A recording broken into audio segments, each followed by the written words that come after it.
Perceval. The story of the Grail is the unfinished fifth romance of Chrétien de Troyes, probably written between 1135 and 1190. It is dedicated to Chrétien's patron Philip, Count of Flanders. It is said by some scholars that during the time Chrétien was writing Perceval, there was a political crisis taking place between the aristocracy, which included his patron, Philip of Flanders, and the monarchy, which may have influenced Chrétien's work. Chrétien claimed to be working from a source given to him by Philip. The poem relates the adventures and growing pains of the young knight Perceval, but the story breaks off. There follows an adventure of Gawain of similar length that also remains incomplete. There are some 9,000 lines in total, whereas Chrétien's other romances seldom exceed 7,000 lines. Later authors added 54,000 more lines in what are known collectively as the four continuations.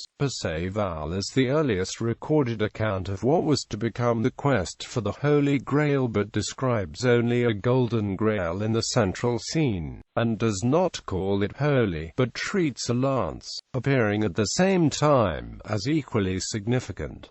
Plot summary. The poem opens with Perceval, whose mother has raised him apart from civilization in the forests of Wales. Since his father's death, he continually encounters knights and realizes he wants to be one. Despite his mother's objections, the boy heads to King Arthur's court, where a young girl predicts greatness for him. He is taunted by Sir Kay, but amazes everyone by killing a knight who had been troubling King Arthur and taking his vermilion armor. He then sets out for adventure. He trains under the experienced Gawain, then falls in love with and rescues Gawain's niece Blanche.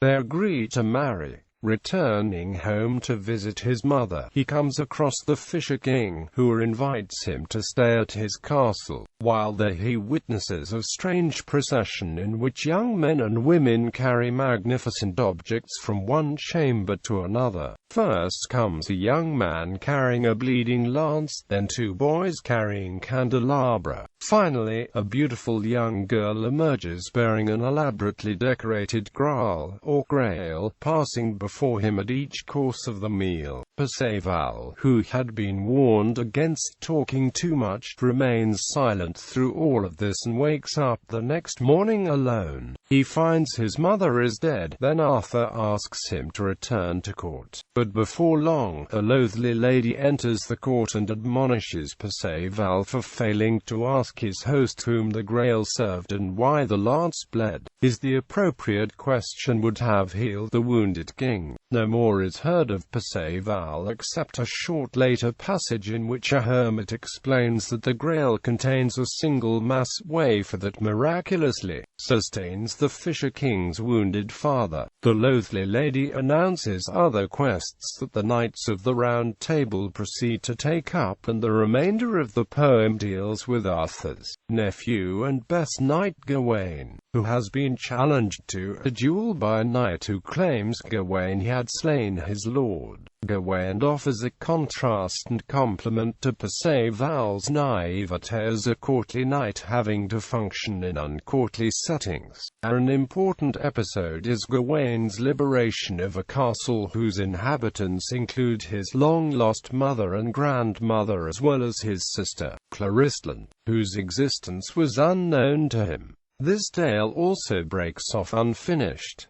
The continuations and prologues. Over the following 50 years, 4 different poets took up the challenge left by Chrétien and continued the adventures of Perceval and Gawain. First continuation. The first continuation added 9,500 to 19,600 lines to the romance. It was once attributed to Work.de and is still sometimes called the pseudo-Work continuation for that reason. It exists in a short, a mixed, and a long version. The short was the earliest and the most loosely linked to Chrétien's work. while the mixed is considered to be the latest, drawing on both earlier versions. Roger Sherman Loomis believed that the short version, which was added to an existing Perceval manuscript 10 or 20 years later, represents a version of the story that was originally independent of Chrétien's. The first continuation picks up the narrative of Gawain's adventures where Chrétien left off. His mother and grandmother are reunited with Arthur and Gawain's sister Clarisse and marries Guy Mellant. In the long version, Gawain opposes the marriage and rides off in anger, reaching the Grail castle. After further adventures he rejoins Arthur and helps him besiege a rebel's castle. The first continuation is notable for its cavalier approach to the narrative agenda set by Chrétien. In particular, it includes a seemingly independent romance, which in the long version spans over 6,000 lines. The Livre de Caradoc, starring Arthur's knight Caradoc, explains how the hero got his nickname Brief Briz, or Short Arm. All versions of the first continuation describe Gawain's visit to a Grail castle quite unlike Chrétien's. A vividly imagined scene that introduces the motif of a broken sword that can only be mended by the hero destined to heal the Fisher King and his lands. Gawain is not this hero and he fails.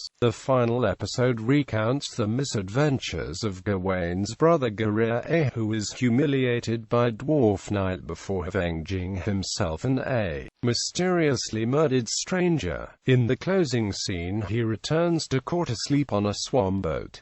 Second continuation. Shortly after the first continuation was completed, another author added 13,000 lines to the total. This section was also attributed to Wakia de Danann, and might actually represent his work, making extensive use of motifs and themes drawn from Chrétien and the first continuator. This continuation has Perceval returning to the Grail castle and repairing the sword of Trebuchet, but a hairline fissure that remains in the blade symbolizes his still flawed psyche, and the narrative's persisting potential for further development. Gerbet's continuation added 17,000 lines. The author, usually considered to be Gerbet de Montreuil, composed his version independently of Manessier, and probably around the same time. He tries to tie up loose ends left by Chrétien and the others, and the influence of Robert de Boron's work can be felt. Notably, Gerbet includes a complete Tristan episode into his narrative that exists nowhere else.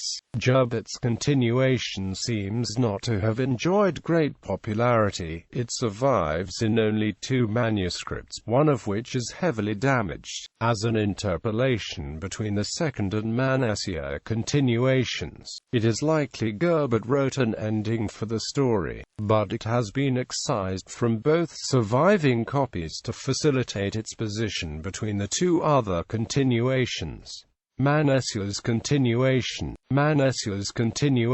added 10,000 lines and, at last, an ending. Manessier wrapped up many of the loose ends from the previous authors, and includes several episodes from other works, including the Joie de la Cour adventure from Chrétien's Arachidonide and Calogrenant's death as told in the Quest del Saint Graal section of the Lancelot Grail cycle. The tale ends with the Fisher King's death and Perceval's ascension to his throne. After 7 peaceful years, Perceval goes off to live as a hermit in the woods, where he dies shortly after. Manessier supposes he took the Grail, the lance, and the silver plate with him to heaven. Elucidation. Elucidation is an anonymous Old French poem of the early 13th century, which was written to serve as a prologue to Chrétien de Troyes' Perceval, Le Conte du Graal. The poem counts 484 lines and cites one Master Blifis as a source for its contents. Bliocadron, another prologue to Perceval, consisted of 800 verses preserved into 13th century manuscripts. In the poem, Perceval's father is called Bliocadron.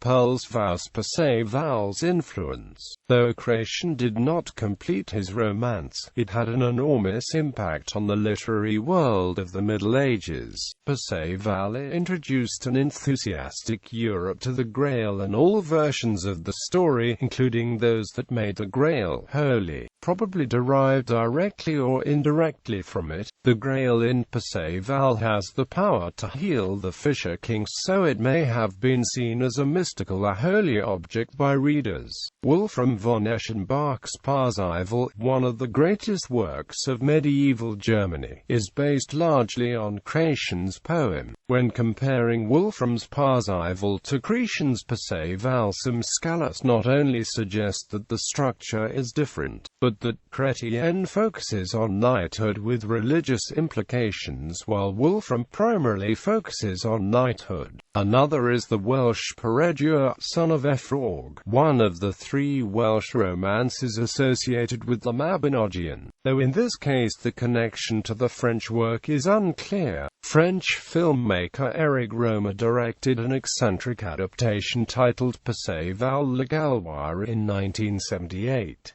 T.S. Eliot cited the story of Perceval, particularly the scene depicting his encounter with the Fisher King, as one of the primary symbolic backdrops in his poem The Waste Land.